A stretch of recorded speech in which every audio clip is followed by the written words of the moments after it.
Carmen Velasco's heart pounded like a war drum as Javier's old black sedan screeched to a stop outside the abandoned warehouse, the last known meeting place of El Sombrero's most trusted men. The night air was thick, damp, and heavy with the scent of danger, and neither of them needed words to know that stepping inside meant crossing a line they could never return from. Javier gripped the cold metal of his revolver, his jaw tight with the weight of old betrayals, while Carmen steadied her recorder in trembling hands, determined to expose the empire that had swallowed her city whole. Somewhere beyond those rusted doors, El Lobo's whispered warnings and the corrupt officers' double games were about to collide with the truth they had risked everything to find. The city carried a silence that wasn't peaceful. It was the kind of silence that made people walk faster, keep their heads down, and lock their doors long before the sun disappeared behind the gray skyline. In the early 1990s, Glasgow was a city fighting its own shadow. Once known for its shipyards and proud working-class heart, parts of the city had become places where the law didn't reach. Broken streetlights flickered like weak candles, and the smell of damp concrete lingered in the air. It was here, in these forgotten corners, that Scotland's most ruthless gangsters began their quiet rise. The neighborhoods of Govan, Springburn, and Postle Park were carved into invisible territories. Each block belonged to someone, even if the names were never written down. Behind the front of old pubs, butcher shops, and garages, men made deals that had nothing to do with business licenses or taxes. They moved crates at night, exchanged envelopes stuffed with cash, and disappeared before dawn. If a stranger stepped into the wrong area, there were no second chances. People learned quickly to know their boundaries. The police knew the gangs existed, but they were never sure how deep it went. The locals, however, understood it perfectly. They called them the families. There were three main ones: the Mackays, the Donnellys, and the Kieran brothers. These families didn't just run the streets, they owned fear itself. Each of them controlled different parts of the underworld. The Mackays dominated the docks, where cargo ships arrived under cover of darkness. The Donnellys held the inner city streets, running drugs and protection rackets with ruthless precision. The Kieran brothers ruled the outskirts, where smuggling routes slipped through the cracks of the law. Ordinary people went about their lives as if nothing existed beneath the surface. Mothers walked their children to school, shopkeepers opened their doors, and buses followed their routes. But there was always something lurking in the background. Unspoken rules everyone followed. Nobody looked too long at blacked-out cars idling on corners. Nobody asked questions when someone suddenly stopped showing up. Nobody ever went to the police. It was a system built on quiet control. Every pub had a backroom where plans were made. Every warehouse had a locked door. No one opened without permission. The gangsters didn't need chaos to rule. They ruled by making sure nothing disturbed their order. Money flowed in, bodies disappeared, and power remained balanced among the three families. But beneath the calm surface, tension was already growing. Rivalries were buried, not erased. Every family waited for a crack to appear, a moment to seize more territory, more power, more fear. The Mackays trusted no one. The Donnellys carried old grudges. The Kierans had enemies they didn't even know existed. It was only a matter of time before everything shifted. The streets looked ordinary to an outsider. To those who lived there, they were soaked in history. Blood, silence. The gangs didn't just control the city, they became part of it, woven into its bricks, hidden behind its walls, and whispered about in the dark. What began as quiet power would soon erupt into something that would stain Glasgow forever. And when the storm finally arrived, no one would be able to stop it. In the world the three families built, violence wasn't random. It was organized, planned, and wrapped in layers of loyalty. Nothing happened without someone's approval, and every major move was tied to a single, secret understanding. Deep beneath the public image of ordinary businesses and social clubs, there was a bond that kept the criminal empire alive. A blood pact whispered about in pubs and feared on the streets. It was called the 45. This pact wasn't created overnight. Years before, When the families were smaller and still fighting for control, the city had been drowning in chaos. Shootings were common, and warehouses burned almost weekly. It was only when the leaders of the Mackays, the Donnellys and the Kieran brothers met in a smoke-filled back room that the violence slowed down. They understood that if they kept destroying each other, someone else, either the law or another gang, would take everything. So they made an agreement. 45 men were chosen, 15 from each family. They swore an oath that no betrayal would ever go unpunished, and no outsider would ever touch their empire. Their loyalty was sealed with silence. No police, no witnesses, no paperwork. Everything ran on trust and fear. These men wore no uniforms, and carried no titles, but their names carried weight in every corner of the city.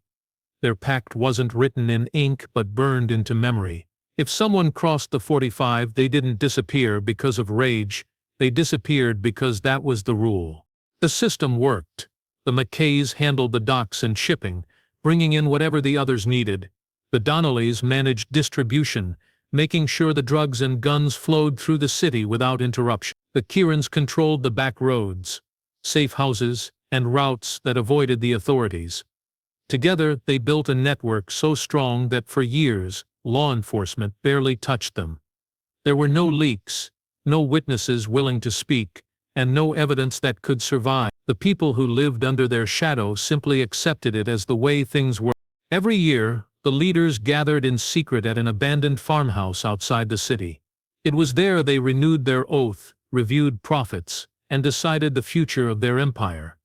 Those who broke rules never returned from those meetings. Their absence was the only message anyone needed. Fear kept the structure solid, but greed kept it growing. As the money increased, so did ambition. Younger members of the families began to see more than just their share. They wanted control, more power, more respect. Whispers spread through back rooms and late-night bars, questioning why 3 families had to share everything. The old guard held their positions tightly, but the younger ones were hungry and reckless. On the surface, the pact remained unbroken. The Mackays, the Donnellys, and the Kierans still moved like a single machine. But cracks were forming beneath their feet. Secret alliances started to shift. Old promises began to feel like chains. Everyone still swore loyalty to the 45, but some had already decided they would be loyal only until the moment it suited them. The silence that once held the empire together was beginning to change. What had started as a bond of survival was slowly turning into a fuse waiting to be lit. The families couldn't see it yet, but the structure they had built so carefully was already weakening from within. All it needed was one spark to turn loyalty into war. The winter of 1997 was bitter and gray, the kind of cold that wrapped itself around the city like a warning. On Argyle Street, a long stretch of worn-down buildings and shuttered shops, something was happening in the shadows.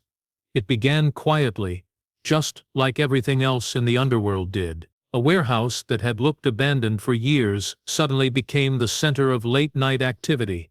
No signs, no lights, just black vans coming and going when the streets were at their emptiest. Inside those walls lay the biggest shipment any of the families had ever brought in. Millions of pounds worth of pure cocaine packed tight in wooden crates. It was meant to change everything. Instead, it shattered everything. The warehouse was controlled by the Mackays. They had secured the shipment from their overseas contacts, hidden it behind layers of fake paperwork, and timed its arrival to avoid police patrols. Everything was planned down to the minute. The Donnellys were responsible for distributing the shipment, while the Kierans were tasked with ensuring the transport routes were clear. For a moment, it looked like their empire was running with perfect precision. But one cold December morning, when the Mackays arrived to move the product, the warehouse was empty. The crates were gone. The locks had been cut clean. No alarms had gone off. Panic spread like smoke. Nothing of that scale had ever disappeared without a trace. Whoever had taken it had to know the exact route, the timing, the guards, and the codes. That kind of information didn't come from outside. It came from someone on the inside. And in a world where betrayal was punished with death, suspicion became a weapon sharper than any blade. The Mackays immediately blamed the Donnellys. They controlled the next step of the operation, and it was easy to believe they had taken everything for themselves. The Donnellys fired back, pointing at the Kierans, accusing them of leaking routes and selling out the shipment. The Kierans denied it all, insisting that only the Mackays had full access to the warehouse. For the first time since the 45 was formed, the alliance was cracking out in the open. Whispers spread through every pub, every safe house, and every dark alley. Men who once trusted each other now watched their backs. Drivers refused to move shipments. Meetings became tense. Everyone looked over their shoulder, waiting for the first body to fall. It wasn't just about the drugs, it was about power. That shipment represented control, and whoever had it could tip the balance of the entire city. The police, for once, were just as confused as the gangs. There were no signs of forced entry, no witnesses, and no leads. It was as if the shipment had vanished into thin air. But in the underworld, nothing truly vanished. Someone had it. Someone was holding a secret worth killing for. In the weeks that followed, the tension thickened. The families stopped sharing information, stopped moving together, and started preparing for war. The warehouse on Argyle Street became a symbol, not of their strength, but of the moment everything they built began to fall apart. No one could prove who took the shipment, but everyone knew this was the kind of betrayal that could only end in blood. The first body surfaced weeks after the warehouse theft, drifting lifelessly in the icy black waters of the River Clyde. It was Liam Donnelly. His wrists were bound tight with wire, his mouth taped shut, and a single bullet hole marked the center of his forehead. The river had been swallowing secrets for decades, but this one couldn't be ignored. Liam wasn't just anyone. He had been one of the original men of the 45, a trusted enforcer, a loyal soldier, a man who'd helped build the empire brick by brick. His death was not a message to the police, it was a message to the families. Word spread fast. By morning, whispers had turned to fear. No one admitted to knowing who was responsible, but everyone understood what it meant. When a man like Liam was found in the river, it wasn't a random killing. It was calculated. It meant someone had decided to strike first. The rules of the pact were clear. Betrayal meant death. And now, everyone was forced to wonder who would be next. The Donnellys moved quickly, locking down their territory and pulling their men off the streets. They believed the Mackays were behind the murder. After all, the missing shipment had been under Mackay control, and Liam had been the loudest voice demanding answers. The Donnellys thought Liam had been silenced to keep the truth buried. The Mackays denied everything, claiming the Donnellys had killed their own man to frame them. The Kierans, already caught in the crossfire of blame, began disappearing from meetings altogether. No one trusted anyone anymore. The city felt it too. In the pubs where the families once drank side by side, silence grew heavier. In the streets where lookouts once stood confidently, their faces now turned away from passing cars. The balance of power that had held for years was shifting. Everyone could feel it, even those who had no idea about the warehouse or the missing drugs. When men like Liam Donnelly died, it always meant more blood would follow. The police were officially investigating, but they knew better than to expect cooperation. No one came forward, no one gave statements, and no one answered questions. Even the morgue technician who examined the body had seen enough gang killings to know what this was. A statement written in blood. The single bullet wound wasn't rage, it was control. It was discipline. Liam's funeral was a spectacle of fear. Black cars lined the narrow streets, and dozens of men in dark coats stood silently as the coffin was lowered into the ground. No one cried, no one spoke, but every man there understood the storm that was coming. Once the first body falls, more follow. It was only a matter of when and who. Behind closed doors, the Donnellys prepared for retaliation. They sent out feelers, called in debts, and gathered guns. The Mackays armed themselves, waiting for an attack they believed was inevitable. The Kierans, sensing they were trapped between two giants, fortified their own corners, hoping to survive what was building. The blood in the River Clyde was only the beginning. Liam Donnelly's death didn't just end a man's life, it ended the fragile peace the families had held on to for years. From that moment, everything would be measured in bullets, whispers, and bodies. The silence that had once kept their world together was breaking, and once it broke, it would never return.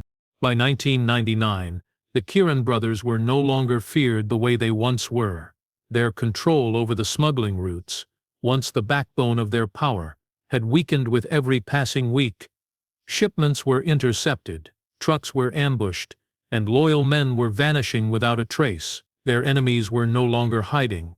They were closing in from all sides, slowly choking what remained of the family's strength. What had started as whispers after Liam Donnelly's death had grown into a silent, calculated campaign to erase the Kierans from the city. Patrick Kieran, the eldest of the brothers, had always believed their network was untouchable. For years, their smuggling routes had been invisible to law enforcement, slipping through rural roads and quiet ports without a single alarm. But something had changed. The routes that had once been secure were suddenly exposed. Every shipment felt like a trap. Every move met with resistance. Patrick suspected a leak, but he couldn't find the source. Trust was already in short supply, and even his most loyal men were starting to look like suspects. The Mackays and the Donnellys had both suffered since the warehouse theft, but they still had their structures intact. The Kierans, on the other hand, were bleeding. Allies turned away, money stopped flowing, and the silence from the 45 told Patrick everything he needed to know. They were being cut out. Once a family became a liability, the pact offered no protection. The breaking point came one quiet evening in Paisley. Patrick left his safe house under heavy guard, heading toward what was supposed to be a neutral meeting. But the car never made it out of the street. A bomb, hidden beneath the vehicle, detonated just after it started moving. The explosion tore through the night, shattering windows and lighting up the sky with fire. Patrick and two of his most trusted men were killed instantly. The blast left nothing but twisted metal and a message that needed no signature. The news spread across the underworld like a shock wave. Patrick wasn't just a leader. He was one of the original pillars of the alliance. His death wasn't just another casualty. It was an execution. The Mackays denied any involvement. The Donnellys issued no statements. But everyone knew this wasn't a random act. Someone had planned it carefully, waited for the right moment, and struck with precision. After the bombing, the Kieran family crumbled. The remaining brothers went into hiding, their soldiers scattered. Their warehouses were seized, their routes taken over, and their men either disappeared or switched sides. Within weeks, the once powerful family had been erased from the city's power map. For years, the Kieran name had carried weight. Now it was nothing more than a memory whispered in bars where their enemies drank. Patrick's death marked the first major fall of the original pact. It showed everyone that loyalty had an expiration date. The other families took note. If the Kierans could be wiped out so easily, no one was truly safe. The pact had been built on fear and trust, but both were fading fast. The balance that had held the city together for so long had been shattered, and now, the only law that remained was survival. In the shadows, unseen hands were still moving, pushing everything closer to a war no one could escape. You said, expand 500 words long. Chapter 6. Don't add any headings, ChatGPT said. After the death of Patrick Kieran, the Underworld expected the Mackays and the Donnellys to divide what remained of his empire. That was how these stories usually ended. One family falls, the others feed on the remains. But what followed was different. Something unexpected crept into the spaces the Kierans left behind. It didn't wear the face of an old rival or a young, hungry lieutenant. It came from nowhere, quiet at first, then louder with every whispers spoke of a figure no one had seen clearly, a man who didn't belong to any family but seemed to know how they worked better than their own. They called him the Raven. The name spread quickly through the streets, but information about the person behind it didn't. He didn't leave traces, didn't claim territory, and didn't show himself at the pubs or meeting points where power usually announced itself. Instead, people began to disappear. Not foot soldiers, not low-level runners, high-ranking men, lieutenants who held the map of the family's power in their heads. They went missing without warning, without struggle, without leaving a trail. One week they were giving orders, the next they were gone. The first body linked to the Raven was found in an abandoned railway station on the edge of the city. It was Marcus Mackay, one of the most trusted men in the docks. His throat was cut clean, his body left neatly positioned on the tracks, and a single black feather was placed on his chest. The Donnellys thought it was a warning aimed at them. The Mackays believed the Donnellys were responsible. Neither side knew that the feather would soon appear again. Within weeks, Declan O'Rourke, a senior enforcer for the Donnellys, was found in a burned-out car on a quiet road. Once again a feather rested near the body. The killings were precise and cold, lacking the chaotic violence the families were used to. Whoever the Raven was, he wasn't sending random messages, he was dismantling the structure piece by piece. Panic began to spread in places where power once felt untouchable. The leaders started moving differently, changing cars daily, shifting meetings to unfamiliar locations, and avoiding the predictable routes they had trusted for years. Even the most loyal men were nervous. No one knew if the Raven was working with someone or alone, but it was clear he understood the families better than they understood themselves. Law enforcement noticed the shift as well. While the families had spent years keeping their conflicts quiet, this new wave of killings created chaos. Informants who once feared their bosses now feared something worse. They whispered to detectives about a figure who didn't care about control, only destruction. What made the Raven truly dangerous was that he wasn't trying to claim anything. He didn't demand money, territory, or loyalty. He wanted to erase the structure entirely.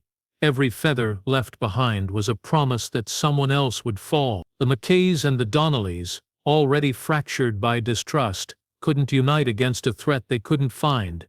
And in their silence, the Raven grew stronger. The underworld that once moved like a machine was now full of cracks. No one knew when the next strike would come or who would vanish next. A storm had entered their world, and it wasn't fighting for a throne, it was burning it down. The storm reached its peak on a cold, rain-soaked night in 2001. The streets outside the city were empty, and the wind howled against the broken windows of an abandoned distillery that had once been used to move illegal shipments under the radar. It was here that the last three remaining leaders, Sean Mackay, Declan Donnelly, and Martin Kieran, were called for a final meeting. Each believed they were walking into a chance to end the bloodshed, to reclaim what was left of their empire. But in truth, they were walking straight into a carefully planned trap. The weeks leading up to that night had been unbearable for all three men. The Ravens' campaign had torn through their ranks, stripping away lieutenants, couriers, and trusted soldiers like removing the foundation from a crumbling building. No one could move without fear of being followed. No one could meet without wondering if the person sitting across from them was already marked for death. The streets that once echoed with their power now belonged to a ghost they couldn't find. Sean Mackay arrived first, escorted by two men who refused to step more than a few feet away from him. His once proud family was nothing more than a scattered handful of survivors. Declan Donnelly came second, his arrival quieter but no less tense. The Donnelly empire had bled badly, losing control over their strongest networks. Martin Kieran, the last remaining brother, was a ghost of himself. His family had already fallen, but he clung to the hope of reclaiming something, anything, from the ashes. Inside the distillery, the silence was thick. The air smelled of damp concrete, burnt wood, and something metallic. They didn't notice the small details, the unlocked side door, the missing light bulbs, the faint echo of footsteps that weren't theirs. The meeting had been arranged through a channel none of them fully trusted, but desperation made them believe it was their last chance to regain control. Each man carried more fear than loyalty, more suspicion than trust. When the lights went out, they didn't have time to react. A sound cracked through the building, short, sharp, and final. Gunfire followed, but it wasn't a chaotic exchange between enemies. It was swift, efficient, and one-sided.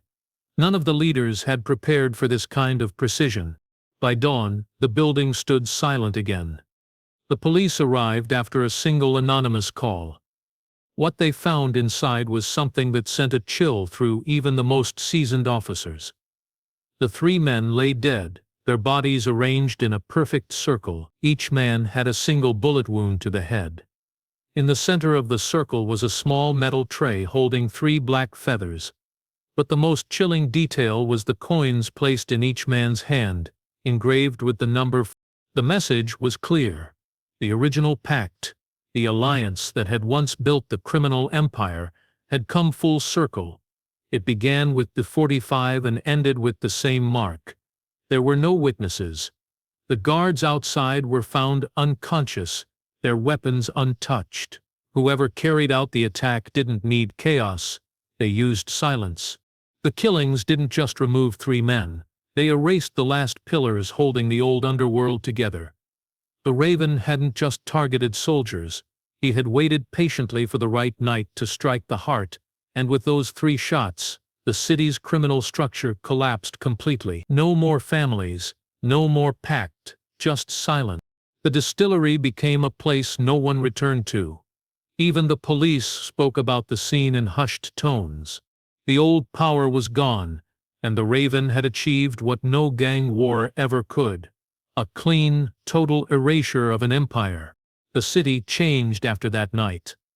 It wasn't loud or explosive, the way people expected a crime empire to end. It was quiet. The same streets that had once echoed with the heavy footsteps of gang enforcers now felt strangely hollow. The pubs where deals were made fell silent, their back rooms empty and their whispers gone. The docks that once carried hidden crates moved only legal shipments now, or at least nothing that carried the same fear. The old families had disappeared like smoke in the wind, leaving behind nothing but rumors, scars, and graves. The police closed their investigations in fragments, piecing together what little they could from bodies, bullet casings, and unanswered questions. No one was ever charged for the murders of Sean McKay, Declan Donnelly, or Martin Kieran. Witnesses refused to talk, as they always had. But this time, it wasn't loyalty that silenced them. It was something far colder. No one wanted to risk crossing the Raven. By then, the name had become a legend in the underworld. A shadow that no one had seen clearly, but everyone feared. He had managed to do what the police, rival gangs, and years of bloodshed could not. He destroyed the structure without claiming the throne. The vacuum left behind did not fill immediately. Small-time gangs tried to step into the space the families once controlled, but they didn't last long. They lacked the discipline, the organization, and the fear that had kept the old world in line. Without that structure, the underworld fractured into pieces too small to hold power. Deals broke apart before they could start. Alliances collapsed after a single night, and those who thought they could rise found themselves either dead or vanished. It was as if the city itself rejected a new empire from forming. Ordinary people noticed the change too. For the first time in decades, there were no late-night black cars cruising slowly through neighborhoods. No sudden disappearances that were met with silence. Life didn't become peaceful, but it became less predictable in a different way. The violence was no longer controlled by 3 names. It was scattered and uncertain, and strangely, that made the silence feel even heavier. Police files labeled the case as unresolved. Detectives retired without answers. Journalists tried to piece together the story, but every time they got close, their sources vanished. The Raven had left no trace, no network, and no legacy. Just bodies, feathers, and the number. For some, he became a ghost story told in bars late at night. For others, he was a real man still watching, making sure no one tried to rebuild what he had burned down. Years passed, and new generations grew up walking the same streets that had once belonged to the McKays, Donnellys, and Kierans. To them, those names meant nothing. They were just old stories whispered by those who remembered the blood years. No plaques, no signs, no visible scars, only invisible echoes buried deep in the city's bones. The Raven was never found. No face was ever attached to the name. Some said he was a former soldier, 45, betrayed and left to rot. Others believed he was never part of the families at all, just a man who understood that power built on fear eventually eats itself. Whether he lived or died didn't matter. His work was done. In the end, the empire that once seemed unbreakable ended not with a war but with silence. No king rose to replace the fallen.